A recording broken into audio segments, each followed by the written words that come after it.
જય માતાજી સાહેબ. રમેશ બોલું કોટડાથી.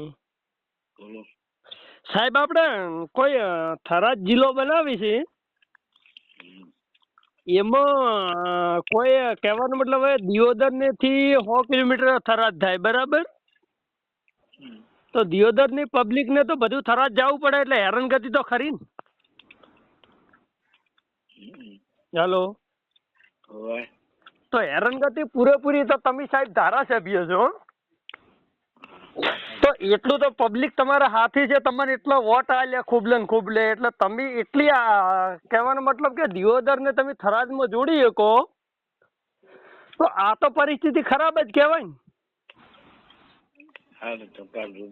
હવે મોણાને અત્યારે સરકાર શું આધાર કાર્ડ અપડેટ કરાવો, આ કઢાવો, પેલું કઢાવો. હું મારી આધાર કાર્ડ મારે બીબલીને વિદેશ જવાનું છે, હવે એના જે પાસપોર્ટ માટેનો હું હેરાન થવું, મને મારું મન દોણે છે, બરાબર?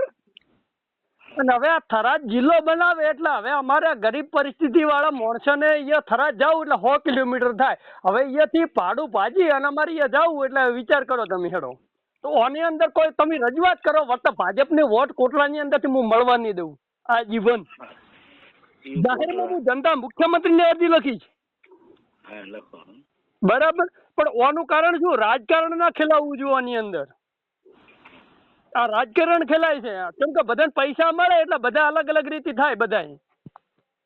પણ ઓનું પબ્લિક નું જોવું જોઈએ કે તાલુકામાં કેવું કોમ થાય છે, પંચાયતમાં કેવું કોમ થાય છે, કે મામલતદારમાં કેવું કોમ થાય છે માણસોને.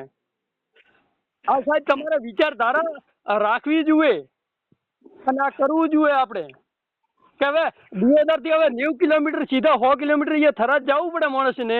એટલે આવો ધંધો થાય તો તમારે વિચારવું પડે સાહેબ. તમે બધા પબ્લિક ના પ્રતિનિધિ છો તમે સાહેબ. તો તમારું કોઈ કેવું મને કોણ તમે સાહેબ, મારું કોઈ ખોટું હોય તો અમે તમને ચૂંટીને લાયા છે, તમે કોઈક હારવા માટે લાયા છે, કોઈ અમે ખરાબ કરવા માટે નથી લાયા સાહેબ. અમે આ ગરીબ પબ્લિક અમે આમ કોણ બોલો? તમે કોણ બોલો? રમેશ બોલું, દિયોદર કોટડાથી, સરપંચ નો મોટો ભાઈ. પ્રકાશ સરપંચ છે ને હાલ કોટડામાં. રૂબરૂ નહીં સાહેબ, આ વસ્તુ આપણે પ્રખ્યાત રાખવી પડે, આપણે પબ્લિક ની વાત હોભળવી પડે તમારે કે 100 કિલોમીટર દિયોદર હવે પાટણ ટુકડું પડે, પાલનપુર ટુકડું પડે. હવે થરાદ આપણે 100 કિલોમીટર. ભાઈ રમેશભાઈ, રૂબરૂ આવો, ફોન હું ફાઇલ બતાવો તમને. તમારે કોઈનો ટેકો કરવો પડે એમાં. આ કરવું પડે તમારે, આપણે કે ભાઈ આ નથી આપણને ચાલે એવું, તો આપણે આ કરવું પડે કે ભાઈ દિયોદર જિલ્લો થાય તો દિયોદર થવો જોઈએ એમ. અમારું કહેવાનું મતલબ એમ છે કે પબ્લિક હવે એમ નથી થઈ કે પબ્લિક હવે ટોપો કઈ મરે એમ છે બધી. હા, અને રાજકારણ કરવું હોય તો પછી પબ્લિક ટોપો કઈ મરશે, પછી ચૂંટણીમાં બધા ફેર પડશે, બધા નોખા નોખા સાહેબ. બીજું કોઈ નથી વાત અમારી. અમારે કોઈ ઊભું નથી રહેવું, અમારે ચૂંટણી કોઈ નથી, અમારે સરપંચ નથી રહેવું. પણ અમે એમ કહે છે કે ગરીબ પબ્લિક બધા જુઓ તમે, આ ગરીબ પબ્લિક મરે છે.